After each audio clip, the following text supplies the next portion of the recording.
Okay. Awa yung buntag sa tanan, no? Palagpakan na ito ang atong Ginoo. Belated Merry Christmas and advance Happy New Year. No, sa tanan. Sigurado ko nga ang tanan na anay mga New Year's resolution ang matagusa. No? Dili man masulti pero nagyod. Nagi gusto nga bag-ohon, nagi gusto nga makapot. No? O di na nato na dugay-dugayon, no, sa base sa ako ang mga nadunggan kaganina sa mga mensahe, no, para sa kuha bastante na kayo to, no, kay katong mga mensahe no gikan to sa kining ang pulong sa Ginoo gikan sa balaang kasulatan, no, nga gipaabot o gipahibalo sa matagusan nato ka kinabuhi. So kini nga tema, no, in general ni batanon, bata o itaon sa man ka nga pagka-level o stage sa kang stage sa imuhang pagkatao, sa imong kaugalingon. Especially ang mga adult, no? O kini nga mga batanon, no? Ato aning hatagan og dako kayong pagpamalandong. Kay ngano man halos tanang batanon karon, no? Entire Philippines or mapa-international man, no? Kung naamay nakahinumdum sa Ginoo, mas daghan gyud ang wala nakahinumdum. No, nga naman tungod kay kining naay impluwensya. No, impluwensya sa barkada, impluwensya sa mga classmates, impluwensya sa kini ang mga grupo-grupo. No? Kini nga grupo, of course, mutaas ang ilahang self-esteem. No, nga naman tungod kay diha nila mabati, no? Diha nila mabati, diha nila mapil nga naas na importansya. Oh, it is in this peer group wherein they begin to develop self-esteem. No, naay kani ang kumpiyansa sa sarili. Pero diri sa balaang kasulatan, ato ang tawon ang isulti dinhi Ecclesiastes. No, atong ang tawon sa pagkadiot ang isulti sa Ginoo. O gipahibalo alang sa matag usa Ecclesiastes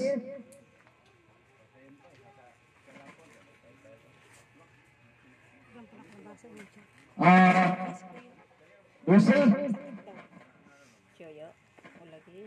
kapitulo 1 sa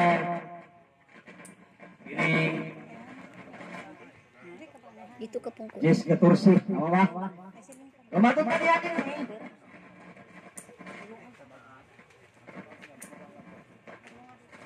Okay.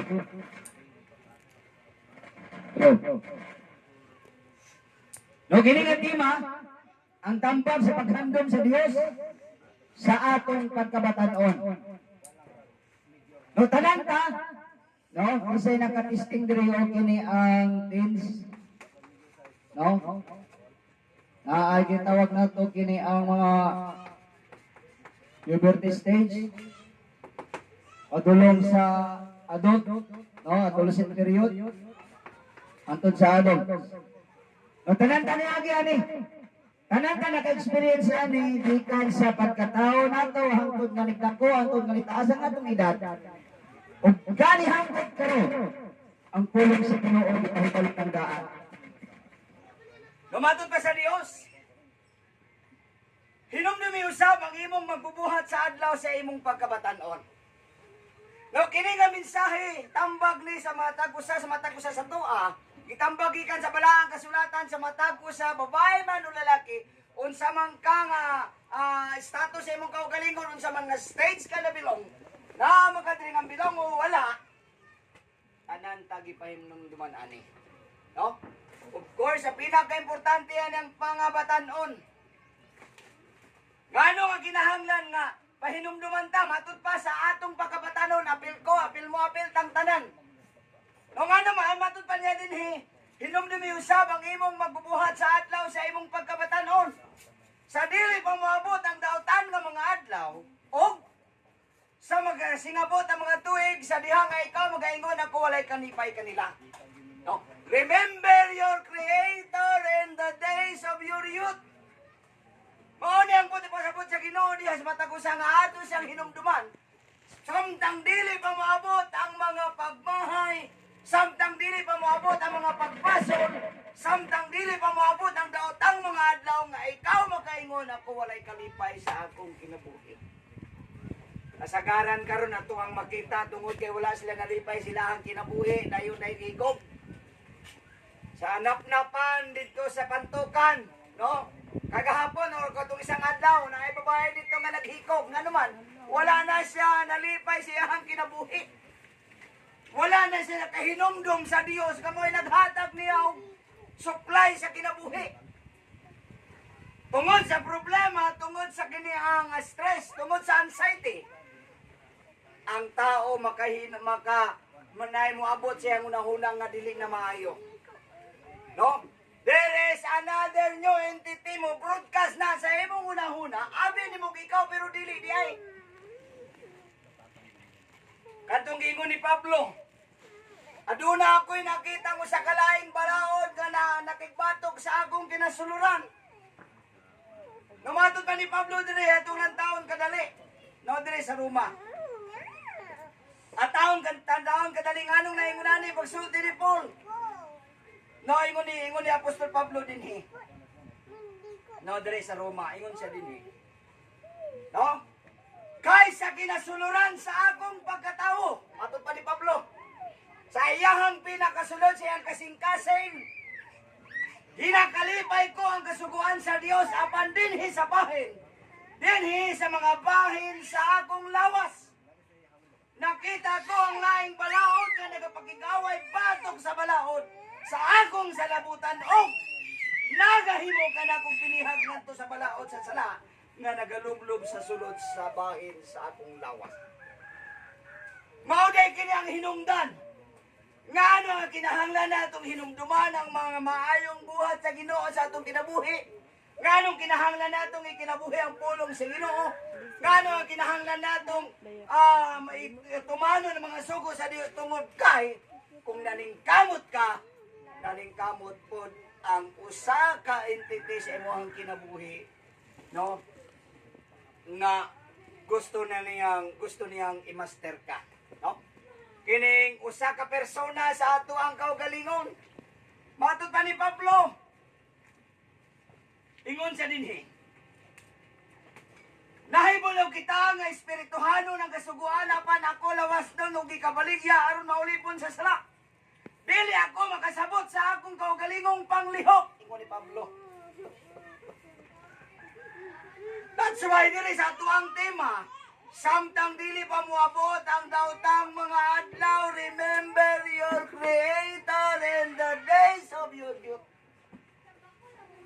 Samtang di pa moabot ang pagmahay, samtang dili pa maulay ang tanan, hatagig pagtagad ang mensahe sa pulong sa Ginoo. Unsay naa sa maayong balita, unsay naa sa mensahe sa Ginoo, gahom sa Dios. Ang gahom sa Dios nga mao ang nagluwas o ang kaluwasan sa matagusan nato kag kinabuhi. That's why si Pablo nisulti. Dili ako makasabot sa akong kaugalingong panglihok. Kay dili ako mubuhat sa buot ko untang pagabuhaton. Mao hinuoy pagabuhaton ko ang butang nga ginadumtan ko. Nawa. Di man ta ko gustong kani ang mga saba nakahimo magpuhinoon. Di man ta ko gusto mo kaon og tambok tungod kay high blood ko pero nganong nahimo na ko to. Tungod kay naay usa ka persona sa ato ang kaugalingon nga nag-influensya o nag-broadcast sa atong unahuna. Seeking to influence you, seeking to master you. Nung mao na yung pasabot ni Pablo diha sa mata ko sa nato ka kinabuhi. Numatod pa ni Pablo. Ingon siya dinhi. Og kon maoy ginabuhat ko ang butang nga dili ko buot pagabuhaton. Oyon ako nga ang kasuguan maayo. Sa ingon niya na, dili na ako maong nagabuhat sa maong butang kundi ang sala nga nagalublob sa sulod nako. Kabantay ta sa gisulti ni sa Ginoo. Matingwahon ang espiritu apan ang lawas luya. Mao ning buti pasabot sa Ginoo sa tua. Ganay panahon sa atong kinabuhi nga para sa tua maayo pero di ay atubangan sa Ginoo dili. Matingwahon ang matagusan nato ka kanyang espiritu. Matingwahon sa sulod sa atong unahon nagkasing-kasing matingwahon pero ngano nga niabot sa ingon ani nga pamaagi. That's why nagsulat og mga tambag diri sa balaang kasulatan diri nato makita sa Ecclesiastes, tambag ni Solomon sa matag usa sa ato hinumdumi usab ang imong magbubuhat sa adlaw sa imong pagkabatanon, samtang dili pa moabot ang daotang mga adlaw, og ikaw makaingon nga ako walay kalipay kanila. Wala ba ta nakabantay ani?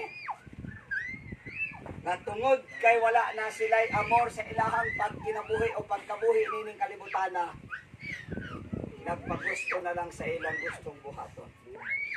Tungod kay nahikalibot sila pagtawag sa Ginoo, tungod kay nakahilimot sila sa ilahang magbubuhat, sila na captain sa ilang kaugalingon, sila na ang kining gitawag nato sila'y tag-iya. Ato ang hinumduman igsoon, dili na kita mao'y tag-iya sa atong kinabuhi. Kinsa ang tag-iya? No? Matod pa ni Pablo, gipalit ko na kamo, matod pa ni Kristo, gipalit ko na kamo sa usa ka bilibusa. Dili na kamo mong tag-iya sa iyong kaugalingon. Ang Dios na mao'y tag-iya sa matag usa nato. O kung ang Dios mao'y tag-iya, matod pa ni Pablo, himayaan ninyo ang Dios diha sa inyong mga lawas. So, unsang paagi, ipakita ang maayong pamuhat, ipakita ang insakto nga kini ang baruganan, ipakita ang kini ang tarong nga pag-istorya nga walay makasakit, walay makalain, no? Matod pa ni Pablo, kay kung kita lang sa atong kaugalingon ang magbuot-buot, ingon ni Pablo, kay mamatay kamo kung magkakinabuhi kamo uyon sa unod. Apan mabuhi kamo kung pinaagi sa Espiritu, inyong patyon ang mga binuhatan sa lawas. Kay ang tanang ginamanduan sa Espiritu sa Dios, mga anak sila sa Dios. Amen. Mo ni ang pasabot ni Pablo. O matod pa ni Pablo, kay kamo wala makadawat sa Espiritu sa pagkaulipon aron mga hadlok mausab kamo. Hinunua, mao'y nadawat ninyo ang Espiritu sa pagkainanak. Sa dihang managtuwaw kita sa pagpangamuyo nga magaingon, Aba, Amahan. Ang Espiritu gayod mao ang magapakimatuod uban sa atong Espiritu nga kita mga anak sa Dios. O nga kon kita mga anak nan, mga manununod di ay kita. Mga manununod sa Dios o mga isig ka manununod uban kang Kristo. Kon muantos man kita uban kaniya aron pagay mayaon usab kita uban kaniya. Mo ni ang tambag sa ni Apostol Pablo. Mo ni ang tambag sa Ginoo tungod kay ikaw ako kitang tanan mga anak man sa Dios nan. Atong itumong nga atong mga una-una kasing-kasing diha sa pulong sa Ginoo. Ato ang hinumduman kanunay ang mensahe dinhi matud pa dili sa balaang kasulatan. Sa dili pa ang adlaw kang ang kahayag ug ang bulan ug mga bituon pagangitngitan ug ang dagko mobalik tapos sa ulan.